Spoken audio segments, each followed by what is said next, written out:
The name on her phone is The Disappointing Child. That's my contact name. Alright, here's what I'd like you to do. On your loose leaf piece of paper, write the LEQ at the top, and write today's date. Today's date is the 17th.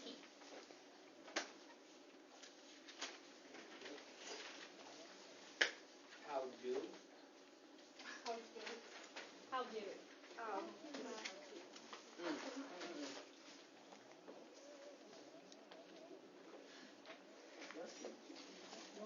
How do rhetorical devices advance an author's point of view or purpose? So what I'm trying to do in this lesson is show you the ultimate goal of what are we trying to learn, what are we trying to show that we understand, and how can we break it down in meaningful pieces so you understand where our activity falls into answering this question. By the end of class, you should be able to answer this, or at least related to one text. Yes? So rhetorical directly like a magazine or like a newspaper? That's what I'm going to talk about. First is, what is rhetoric?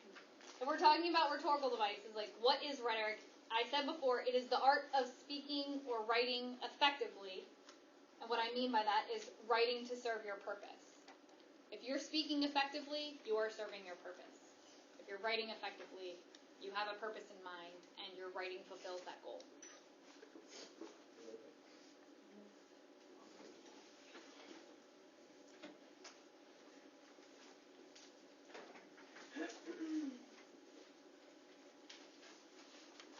Now, the LEQ doesn't say, how does rhetoric support the point of view? It asks, how do rhetorical devices do this? So, what are rhetorical devices? It's an umbrella term for any strategy or technique that you use to serve your purpose.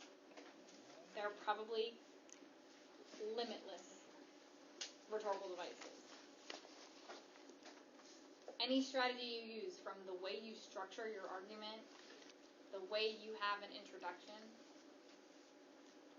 whether you use persuasive techniques like bandwagon or loaded language.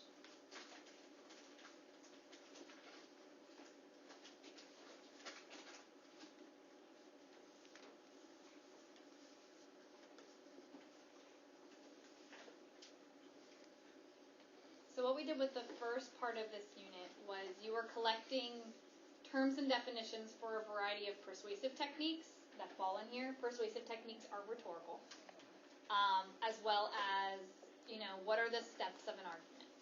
All of those things fall into this category.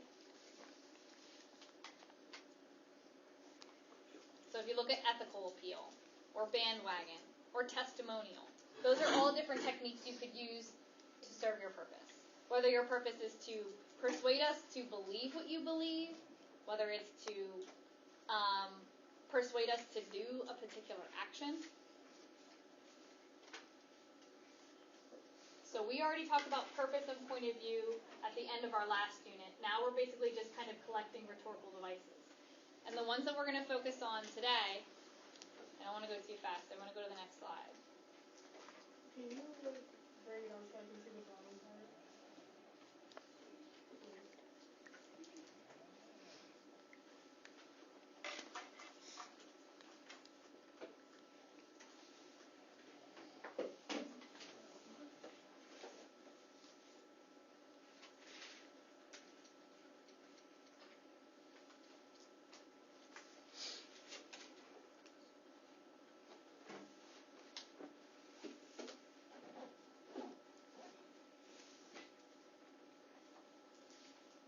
Alright, so today you're not going to write this. You're just going to write the green and purple, which you probably already have on your packet anyway. But this is the way I understand the difference between repetition and parallelism. A lot of students get caught up because these two terms or these two strategies are like, but not exactly the same. Hey Josh, how are you taking down your notes? Electronically? What? Okay, that's fine. Alright, so repetition, you probably already know, is the exact same words or sentences or phrases appear multiple times. Exact same. parallelism is similar, where a section or phrase is repeated, but then there's a new part of it. It's partially repetition, but partially new.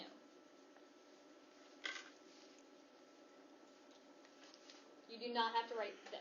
You're just writing green and blue.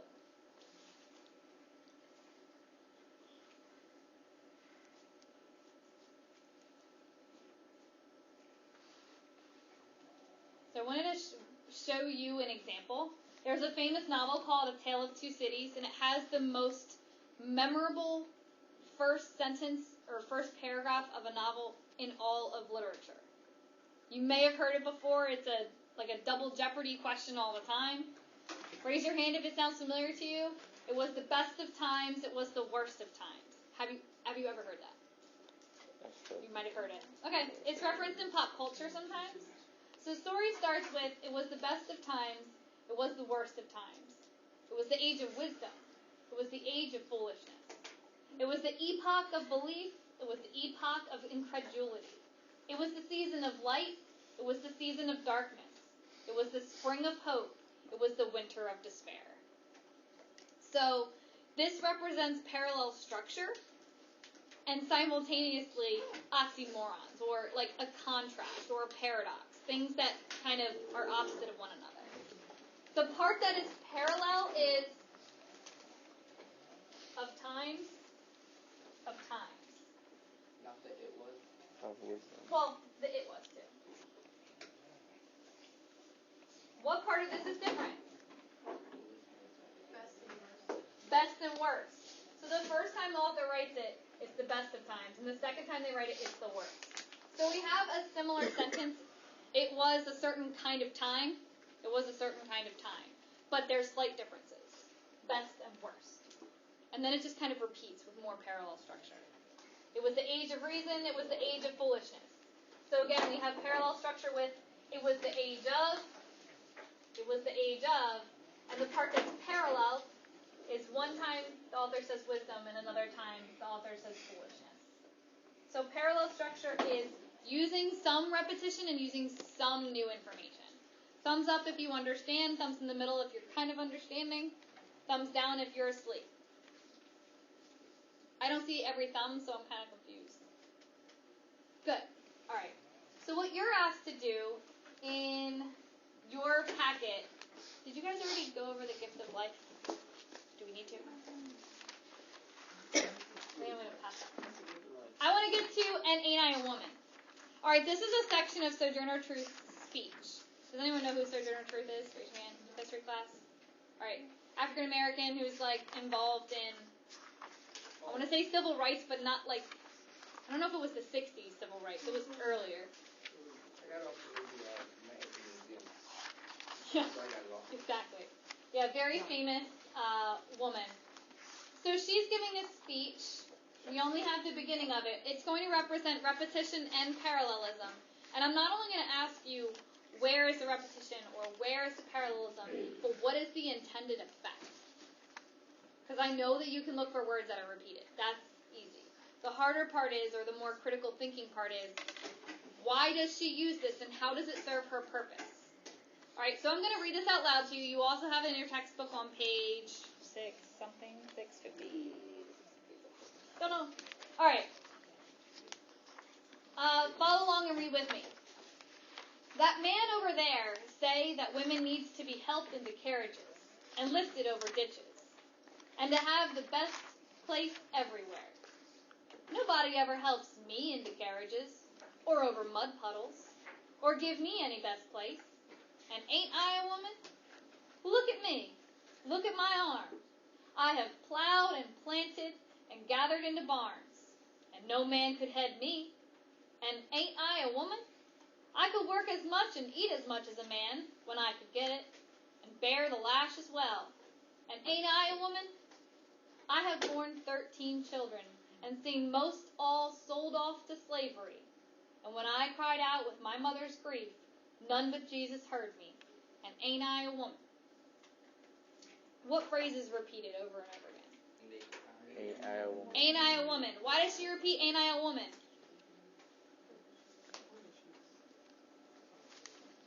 Does she think that they confuse her for a man? No. So why is she like, hey, woman here, that's me. Why is she saying it? She's not getting treated. Exactly. So she's saying at the start, that man over there is talking about how men should treat women. He says they should help them over ditches and over mud puddles and into carriages and give them the best of everything. And she's like, I'm a woman. I fit that. Does she get treated that way? So what does she do? She's like, that's what you say. I'm a woman. That applies to me, but I'm not getting it. So what does she do then? Mateo. She shows that she can do everything man does. Uh-huh. She's like, number one, I'm a woman. And number two, I'm a really good woman. She goes, I have plowed and planted. I have given birth. I have worked really hard. And she has borne, she said, I have, and bear the lash as well. I've done all these things while also being what? A woman.